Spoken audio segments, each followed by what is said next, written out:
Hello दोस्तों, आज हम लोग बात करेंगे स्टेनो में कि ऑफलाइन बेनिफिट रहता है कि ऑनलाइन स्टेनो फ़ायदा करता है।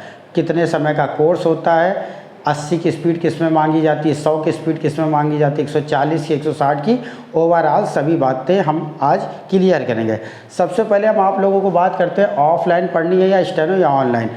ऑनलाइन जो स्टेनो होती है वो बेटा उनके लिए होती है जिन बच्चों ने पहले से पढ़ी हो। जैसे मान लीजिए किसी लड़के ने ऑफलाइन पढ़ लिया है, 6 महीने 8 महीने पढ़ लिया, उसका बेसिक कॉन्सेप्ट बहुत मजबूत हो गया है, फिर वो डिक्टेशन ले सकता है। ज़्यादातर लड़का जो पास करता है ऑनलाइन वाला वो डिक्टेशन लेता है या उसको ऑनलाइन में शब्द बताए जाते हैं तो कॉपी में बता दिया जाता है कि आप ऐसे जोड़ करके लिख सकते हैं, तो बच्चे को समझ में आ जाता है क्योंकि उसका बेसिक कॉन्सेप्ट जो होता है वो मजबूत होता है। अगर कोई लड़का ये कहे कि मैंने ऑनलाइन से काखा गाछ से स्टार्ट किया था और 3 से 4 महीने में मेरा कोर्स ख़त्म हो गया और मैं अनसीन मैटर लिख लेता हूँ 60 का या 80 का, तो मान के चलिए वो 100 में से 98-99% झूठ ही बोल रहा है। ठीक है, क्योंकि इतना आसान नहीं है कि 3 महीने 4 महीने आप पढ़ लीजिए और 5वें महीने से आपकी अनसीन में 70 और 80 की स्पीड आ जाए।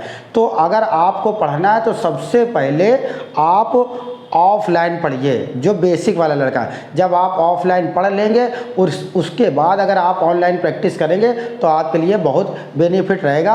हमने आपको दोनों बातें क्लियर कर दी हैं, इसलिए ऑफलाइन ज़रूरी होता है। अगर मान लीजिए आपको कोई सवाल बताया, किसी ने आपको सा का आंकड़ा, ता का आंकड़ा या रा का आंकड़ा बताया, कभी कभी क्या होता है आज जो बताया जाता है लड़का 4 दिन बाद पूछता है कि सर ये हमको क्लियर नहीं है, और फिर वो आपको पॉइंट क्लियर करता है कि ऐसे ऐसे होगा, तब आपको समझ में आएगा।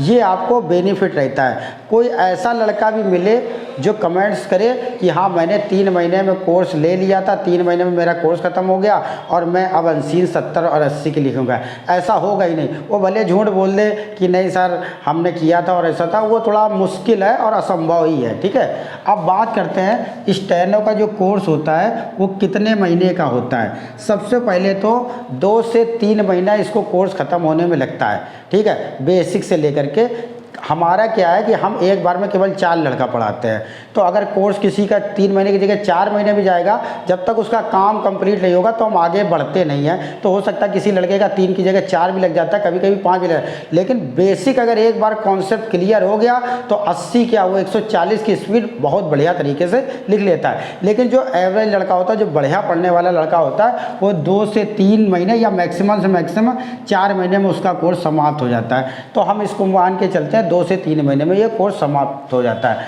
उसके बाद ये वाला जो पोर्शन है ये शब्द चिन्ह का है। स्टेनो में ये मान के चलिए शब्द चिन्ह जो है वो आत्मा है। अगर आपको शब्द चिन्ह याद नहीं होंगे तो फिर मान लीजिए बहुत मुश्किल होने वाली है। जब आप डिक्टेशन लिखेंगे तो दिक्कत है, क्योंकि आप कोई भी लाइन उठा करके देखिए उसमें जो शब्द चिन्ह होता है वो सबसे ज़्यादा आते हैं, इसलिए शब्द चिन्ह बहुत स्पेशल लगता है। हम हफ्ते में 1 दिन तो केवल शब्द चिन्ह का टेस्ट लेते हैं अपनी कोचिंग में, ताकि लड़के का शब्द चिन्ह मजबूत हो जाएगा, फिर आप उसको जितनी चाहें उतने की स्पीड बोल सकते हैं और वो क्लियर हो जाता है। उसके बाद आता है प्रैक्टिस।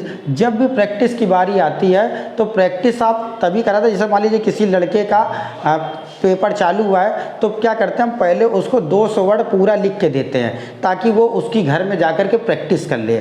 और जब आप सही लिखने लगेंगे, अगर मान लीजिए आप प्रैक्टिस करी, आपने लिखा है इस लिखा है इस समय पर, ये तो अभी मान लीजिए अलग अलग लिख रहे हैं, तो इस समय पर लिखना है तो इस समय पर आप ऐसे भी लिख सकते हैं। जब आप इसकी प्रैक्टिस कर लेंगे जा करके तो कितनी तेज़ी से आपका वर्क होगा। मान लीजिए आपने घर गए और 10 बार आपने प्रैक्टिस कर ली तो आपको सारी चीज़ें क्लियर हो जाएंगी। तो जब अगली बार जब आपको आएगा कि इस समय पर, तो आप इस समय पर एक साथ इसे लिख लेंगे। तो प्रैक्टिस बहुत इंपॉर्टेंट है, और सही प्रैक्टिस। अगर मान लीजिए आप गलत लिख करके पढ़ रहे हैं तो भी दिक्कत है, क्योंकि होता क्या टीचर 200 वर्ड बोल देता है तो वो गलत भी लिख करके बच्चा सही पढ़ लेता है। जब वो पेपर देने जाता है 800 वर्ड होता है तो वो फिर जैसा लिखता है वही पढ़ रहा होता है। ठीक है, क्लियर हो गई। अगली बात होती है 80 वर्ड प्रति मिनट।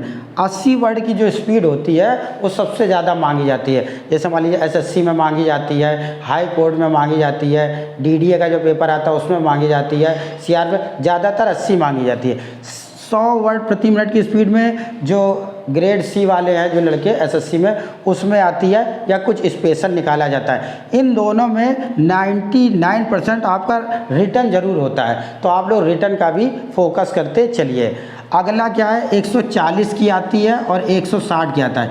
इन दोनों में रिटर्न जो होता है वो नहीं होता है, 90% नहीं होता है। 160 में तो बिल्कुल लेता है। अभी जैसे मान लीजिए वैकेंसी है, जैसे विधानसभा में आ गई, लोकसभा में आ गई, राज्यसभा में आ गई, तो इनमें जो स्किल है वो बहुत अच्छा मांगा जाता है। स्किल के साथ साथ आपकी टाइपिंग भी अच्छी होनी चाहिए, ठीक है। तो जब जिस लड़के की 140 की स्पीड होती है उसको डायरेक्ट स्किल देने को मिलता है और उसकी नौकरी लग जाती है। तो 140 और 160 की स्पीड के लिए थोड़ा अनुभव वाला लड़का चाहिए होता है, कम से कम 2 साल का लड़का होना चाहिए 140 में। हाँ, ये भी मान सकते हैं कि कोई भी लड़का जो 1.5 साल तक का होता है उसकी भी 140 और 160 की स्पीड हो जाती है, लेकिन वो रेगुलर रखा रहा हो। तो हमने आपको ये सारी चीज़ें क्लियर कर दी हैं, और जो बातें हमने बताई हैं वो बिल्कुल ऑथेंटिक हैं।